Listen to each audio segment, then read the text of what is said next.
150. Berapa hari? 60 hari. Kalian mendadak kita nih. Yalah, kerjanya apa? Ngasih nasi jamaah haji. Cuman ngasih nasi aja? Iya. Nasi 150. Oke. Begitu sampai barulah kami tengok. Rupanya satu hari 10 kloter.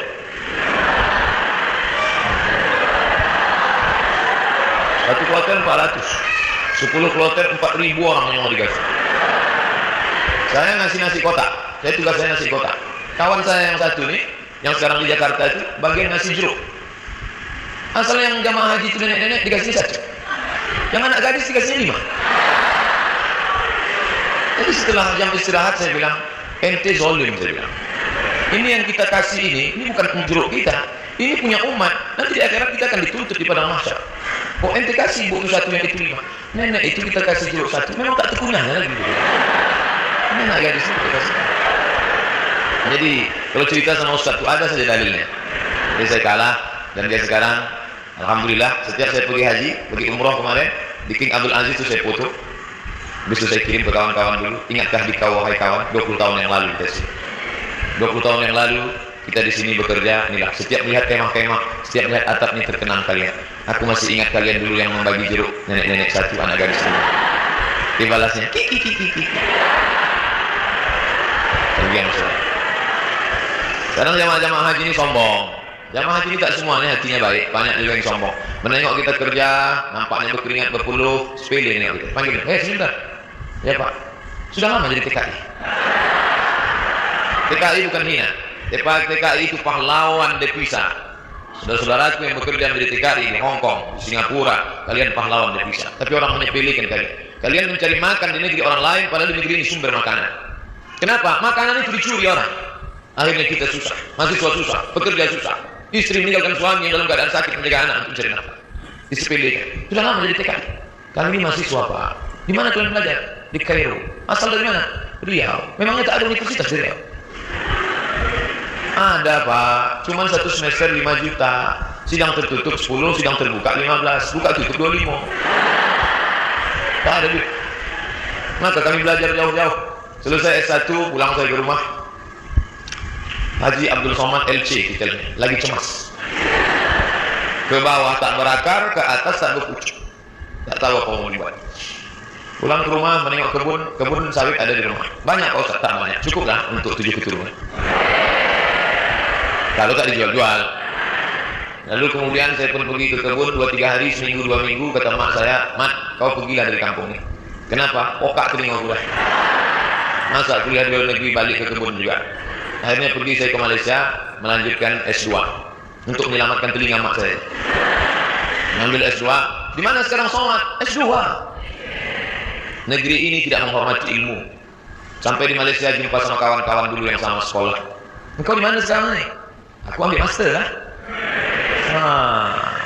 Subsidi rumah, subsidi beasiswa, subsidi semua dapat subsidi. Kita di mana? Di parkir motor di tempat yang jauh. Begitulah keadaan. Padahal sama-sama orang Melayu, bahasa kita sama, bentuk kita sama, hidup sama-sama jongkok. Tapi nasib dia tegak, kita sujud terus. Itu yang terjadi. Saya kuliah di UKM, Universiti Kebangsaan Malaysia. Banyak orang nanya saya, kenapa tak ambil IAIA? Kenapa tak ambil IAIA International Islamic University? Kenapa tak ambil Malaysia? Kenapa tak ambil UM University Malaya? Kenapa ambil UKM? Dia tak tahu, di UKM itu bisa ngutang.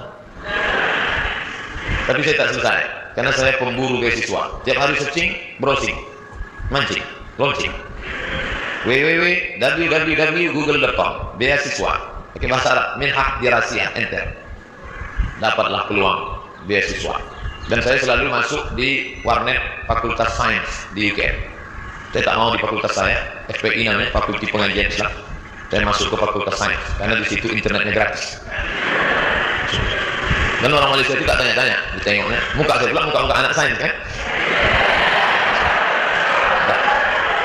Nah, di situ dapatlah info katanya ada satu negara menyediakan beasiswa.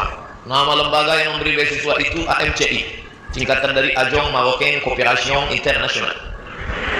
Akhirnya saya ajukanlah proses doa minta ampun. Biasanya saya doa gini aja, tapi untuk beasiswa aja. Ya Allah, minta tolong.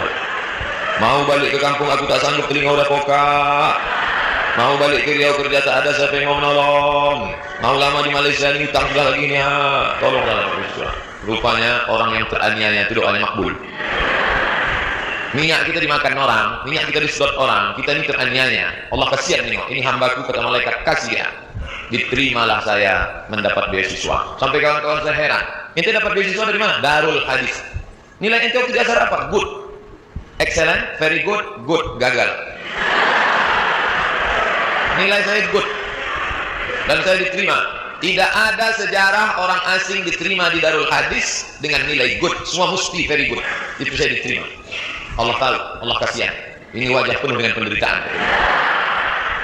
Akhirnya saya diterima di situ dan saya pun belajar dengan penuh suka duka dan dipatok 24 bulan mesti selesai. Nama titelnya DESE, Diplôme Études Supérieures Approfondies. Tapi tak saya tulis itu, karena titel itu Diplôme Études Supérieures Approfondies. Desa, kampung. Akhirnya saya tetap pakai yang Inggris punya, LCMA. Walaupun banyak yang nanya, apa LCMA itu Pak? Lagi cemas menghadapi apa-apa dan apa-apa. LC itu diambil dari bahasa Inggris, licence. Diambil dari bahasa Prancis, liaison. Artinya ijazah. Orang ini sudah punya ijazah. Ajaza yujizu ijazah, dia boleh mengajar. MA itu sultannya bukan titel saya. Daripada ditulis DESA, tapi di SKPNS ditulis DESA. Karena waktu mendaftar dulu dikatakan tulis menurut titel negara asli, Diplôme Études Supérieures Approfondies. Lalu kemudian saya pun pulang membawa 2 ijazah, LC di kiri, MA di kanan. Ada orang memanggil, sinilah ngajar ke kampus kami? Tak ada. Ada orang mengangkat, karena itu sudah pontang-panting tunggang langgang lintang pukang, maka kami angkat menjadi PNS? Tak ada.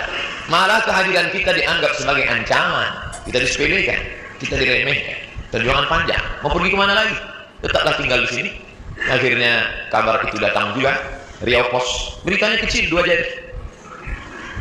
Penerimaan dosen 30 orang. Datang saya membawa map ke lantai 3. Assalamualaikum. Waalaikumsalam. Kuat salamnya, semangat kan? Bu, katanya ada penerimaan dosen di sini ya? Ya, saya mau melamar jadi dosen. Kata ibu itu, Pak, kalau mau melamar jadi dosen harus S2. Tak yakin dia saya S2. Bodoh saya buka tas saya tunjukkan ijazah. Tengok. Tengoknya apa ini gitu deh. Pokoknya tak bisa dia baca. Terus Arab semua. Datang pegawai dari dalam atasan dia. Coba tunjukkan ke yang di dalam. Tunjuk bacanya tengok. Siapa yang punya ijazah ini orang? Abdul Somad, guru saya dulu. Kemana dia yang hilang selama ini? Hilang kata dia saya. Akhirnya setelah melewati proses panjang, ini fotokopi, saya mau jadi dosen Pak, fotokopi ijazah, transkrip nilai, legalisir, semua oke, sudah Pak. Ada lagi yang belum Somad. Apa Pak? Surat kesehatan, dokter. Ragu dia saya sehat. Tak tahu dia saya tahan tegak lama. Pergilah saya ke Puskesmas Jalan Harapan Raya sebelah kanan. Masih ingat saya tempatnya sekarang. Sampai ke situ, Assalamualaikum Bu, Waalaikumsalam, saya mau ngurus surat sehat. Ya, sebentar ya. Tak lama sudah itu datanglah bidan, baju putih, jilbab putih, rok putih, membawa balon warna hitam kecil. Kosong. Sebentar ya Pak ya. Ya. Katanya mau memeriksa detak jantung. Memang jantung saya tak normal detaknya itu. Cantik pula bidan. Itulah. Periksaannya lah. Habis itu keluarlah, buatnya sehat. Anda sehat. Ini suratnya. Saya mau cepat balik. Saya tariklah surat itu. Saya menarik, dia menarik.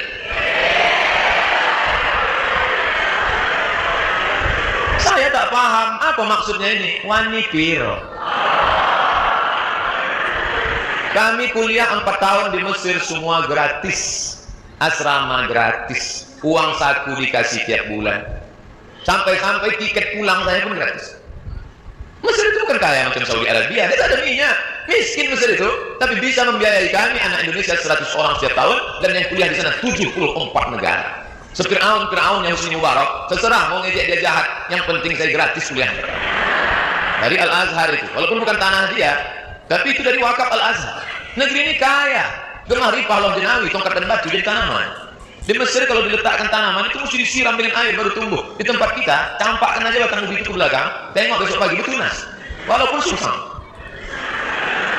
Ini negeri luar biasa. Tapi orang belajar, berapa banyak orang tua di negeri ini mau memasukkan anak sekolah SMP pun tak sanggup. daftar ulang 14 juta. Doktor, dosen, golongan 4D, ngobrol ke saya hati ke hati, aku tak sanggup menyekolahkan anak ini Ustaz Somad. Baru 2 yang sekolah, belum kuliah lagi. Mau jadi apa ke depan? Nah, jadi berkaca, musir luar biasa dengan Al-Azharnya, dan kami kuliah di situ. Sampai kawan saya suka makan cabai, mengunyahnya malas. Cabai itu tendang kiri, tendang kanan, telan. Kiri kanan, telan. Akhirnya biji cabai itu tak hancur, menumpuk di dalam. Ini ada usus kecil, usus buntu. Buka cabai, busuk di dalam. Kalau sampai meletup, bang, big bang, mati. Makanya mesti dipotong. Akhirnya dibelah sedikit, dipotonglah ujung usus buntu tadi. Biaya operasi 3.000 pon kali 2.000 perak 6 juta. Tak ada duit. Mau nelpon ke Indonesia, krisis moneter, $1 20.000. Tak ada duit. Akhirnya keluarkan kartu Al-Azhar. Azhari? Entah Azhari? Azhari maksudnya ada taman orang Al-Azhar? Ya, gratis. Sakit gratis. Di negeri Fir'aun sakit gratis. Di negeri kita sehat bayar. Tapi tidak saya ceramahi orang puskesmas. Takkan pula mungkin saya Assalamualaikum warahmatullahi. Karena saya mau cepat saya keluarkan aja duit 25.000. Nah ambil lah tuh. Pergi saya urus dah selesai. Pak ini surat sehat. Ada lagi yang belum sama. Apa Pak? Surat keterangan berkelakuan baik. Astagfirullahaladzim. Orang sesoleh ini diragukan juga Pak. Gimana? Saya bolak-balik dan sudah masuk ke berbagai negara. Tak berapa negara sudah saya lewati. Tidak ada pemeriksaan yang saking ketatnya. Ketat luar biasa. Coba lihat tengok kita mau masuk pesawat. Berapa kali mesti buka dompet untuk tengok KTP. Emang ini kita teroris. Di Malaysia tak begitu betul. Enggak gitu-gitu amat sih. Kata orang yang lama di Jakarta. Tapi apa boleh buat? Dia khawatir. Saya urus surat bahwa saya bukan teroris. Saya bukan teroris. Saya seorang pelajar muslim yang mendapatkan beasiswa. Dan saya pulang membawa ijazah. Saya mengabdikan ilmu saya. Tidak ada urusan lain.